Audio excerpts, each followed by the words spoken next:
Reading is the strongest signal for success in the future that I've ever seen. It is the strongest. I got my first job in radio when I was 16 years old because I was a great reader.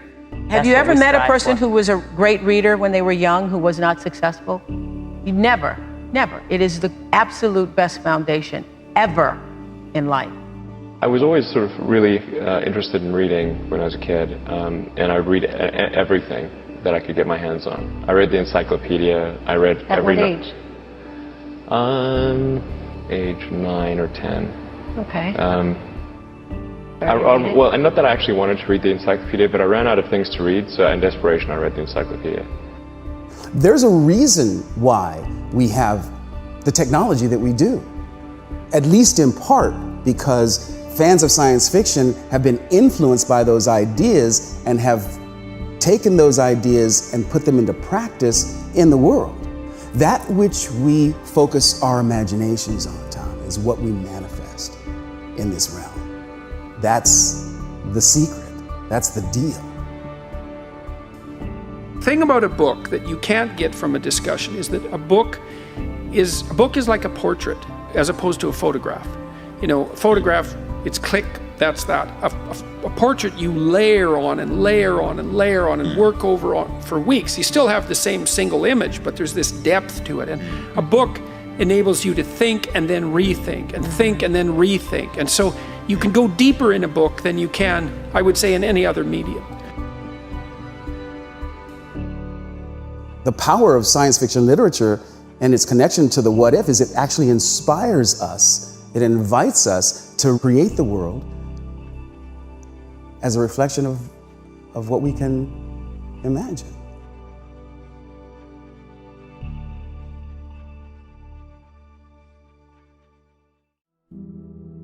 How many people believe that we could go beyond what we believe that we could go beyond? And I think really the key to that, one of the most obvious ways of doing that is reading. I really feel like it's one of the most valuable skills to master today. It's something where if somebody has decades of experience in anything and they put it into a book and you could read it in a day or 2 or 3 or 4, you could download decades into days. I think it's the ultimate advantage there is.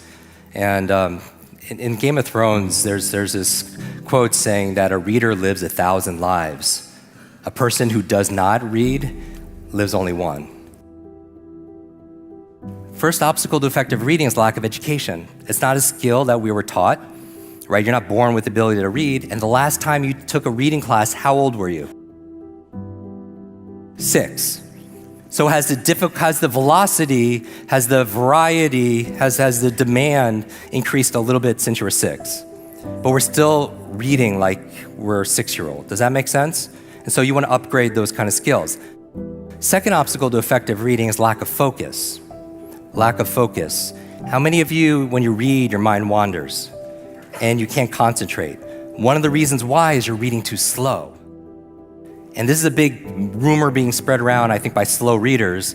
But if I ask you to read faster, what do you think will happen to your reading understanding comprehension? You feel like it'll go down. In actuality, it goes up. Like we have online program in 180 countries, students, so we have a lot of data. Fastest readers tend to have the best comprehension because they have the best focus. Because your brain is a supercomputer, but when most people read, they feed this supercomputer one word at a time. Metaphorically, notice the feeling that you have, the sensation you feel when I talk slowly. You're like, and then your mind, after over time, will start wandering, it'll be distracted, you start falling asleep, you start doing other things. Isn't that what you're doing already when you're reading? You're reading too slow. Just like when I talk too slow, your mind goes everywhere. That's the reason why. And so when you go faster, it's like driving a car faster. If you're driving slow, you're drinking your tea, you're texting, you're doing your makeup, you're doing all these different things. But if you're racing a car, you're just doing one thing. You're just driving, right? And that's why when you read faster, you have better focus. And because you have better focus, you have better comprehension. The last reason I would say that we got to fix for your reading speed is this thing called subvocalization. What's subvocalization, real quick? The inner talk. How many of you notice when you read something, you hear an inner voice, this voice inside your head, reading along with you? Hopefully it's your own voice, not like somebody else's voice. The reason why it's a challenge is if you have to say all the words to understand them, you can only read as fast as you could speak. And you don't have to say New York City or Statue of Liberty or even if it's an abbreviation, NYC. You don't have to say that in order to understand what it is, any more than you would say like a stop sign. 95% of the words you've seen, you don't have to pronounce. That's why, how many of you listen to audiobooks and podcasts at higher speeds? Because you can understand it just fine, right? You just can't talk that fast. And so that's why it's a limitation when you're reading. Now, the last thing is just keep a reading list. Keep a list of like targeted books as you hear all the time. Keep it in your phone, because I have like this, everybody has a to-do list, but I have a really long to-learn list. And this is my like to-read list. And that's the thing, one book could change your life forever. When I first taught this, my first students, she read 30 books in 30 days. I mean, can you imagine the books you would read, not skimming or scanning or getting the gist of it? Not just, because that's what you can understand. Like, I don't want you to skip it and not understand it.